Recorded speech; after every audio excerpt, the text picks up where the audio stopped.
Kupas Bisnis ala Filiani adalah salah satu podcast show yang bisa didengarkan di aplikasi Inspigo dan episode barunya akan hadir setiap 2 minggu sekali di hari Jumat.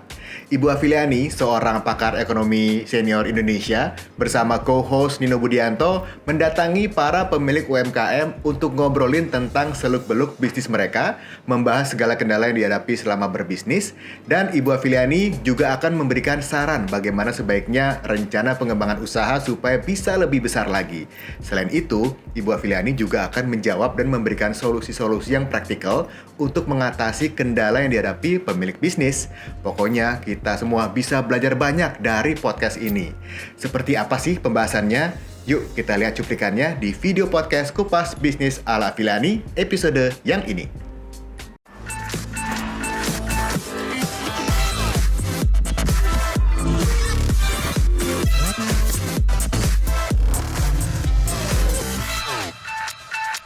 Halo Inspigoers, selamat datang kembali di Kupas Bisnis ala Afiliani bersama saya, Nino Budianto, yang akan mendampingi Ibu Afiliani membahas tuntas soal bisnis dari teman-teman pemilik UMKM.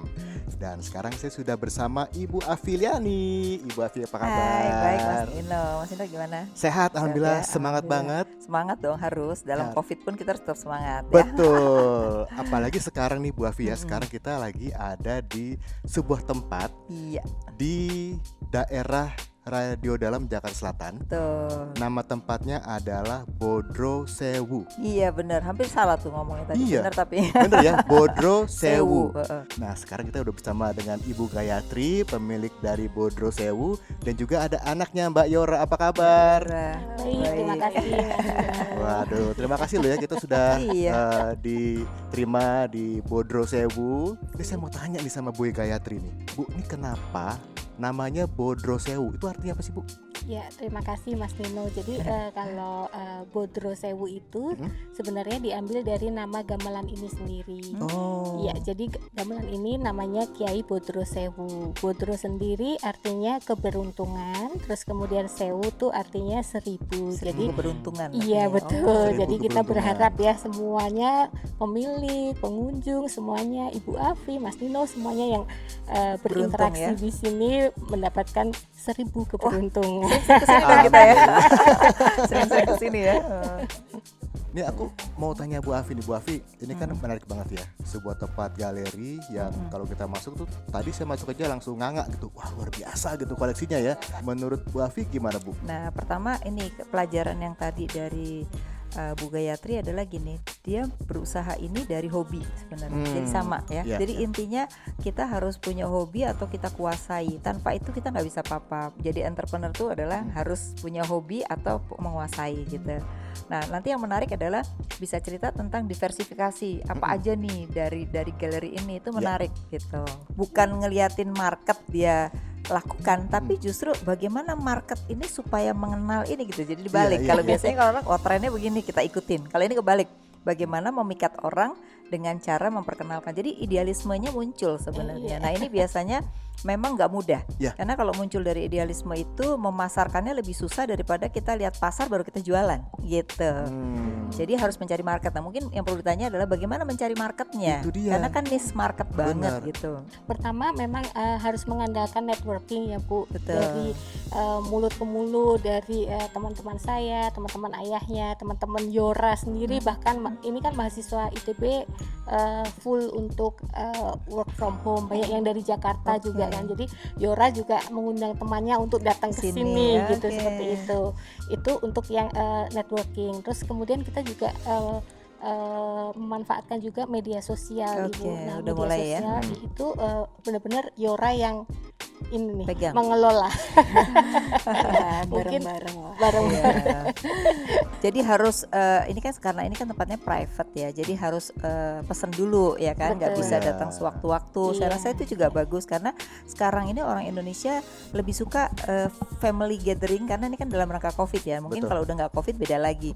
Karena mereka tuh pengen bareng-bareng di suatu tempat yang mereka kenal. Betul. Gitu. Kalau udah sama orang lain mereka agak takut kan. Nanti jadinya ketularan gitu. Nah, itu bagus sih sebenarnya menurut saya dalam rangka pandemi ini lebih mempromosikan. Misalnya dalam sosmed mengatakan bahwa kalau Anda ingin aman dan bersama keluarga menikmati, nah gitu. Jadi harus melihat dari sisi orang tuh lagi pengen aman dari COVID kan gitu ya. Jadi itu yang dipromosikan gitu.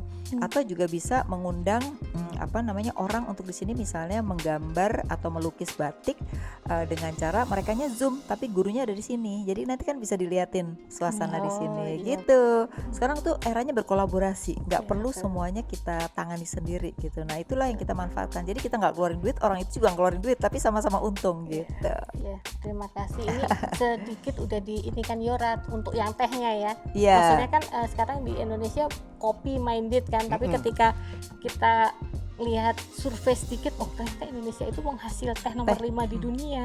Kenapa kita nggak membikin itu menjadi sesuatu, walaupun ya itu tadi idealis betul.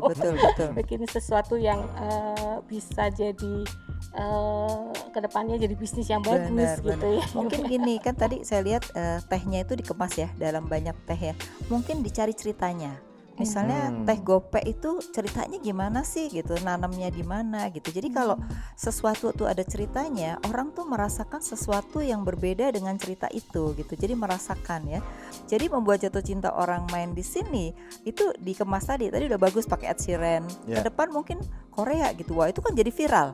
Oh, main gamelan lagunya Korea belum pernah ada kan. Nah, harus duluan gitu. Jadi ada hal-hal yang kita harus angkat dari sesuatu yang menjadi tren yang akhirnya jadi viral. Karena viral itu biasanya menimbulkan market yang luar biasa. Nah, harusnya kalau kita udah punya maintain gitu, jadi kita tahu oh yang datang ini siapa ya? Oh, dia sukanya ini. Jadi kita menawarkannya juga sesuai dengan kesukaan dia gitu. Orang tuh suka kalau orang lain tuh tahu tentang apa yang dia sukain gitu. Nah, Bu Gayatri, Mbak Yora, Bu Afi, sebelum kita sudahi obrolannya, ini seru banget ya. Cuma karena waktu juga kita harus sudahi dulu. Tapi sebelumnya Bu Afi bisa nggak direkap dulu nih dari hasil obrolan kita nih? Pertama, lagi-lagi kalau kita bahas tentang pengusaha itu kan harus punya hobi atau keahlian ya. Nah, Bu Gayatri tadi adalah berasal dari hobi. Ya, hobi melestarikan budaya itu adalah sebelum bicara bisnisnya bicara budayanya dulu gitu. Terus yang kedua baru kepikiran, nih saya kan punya ini gitu. Kalau kita diemin aja nggak bisa jadi apa-apa. Tapi niatnya tadi idealis kalau saya bilang sih. Karena apa? Mulia banget gitu. Supaya orang Indonesia tuh mencintai budayanya ya, memperkenalkan ini gitu. Nah, kita harus cari tempat. Nah, baru mulai mikirin tempat kan gitu.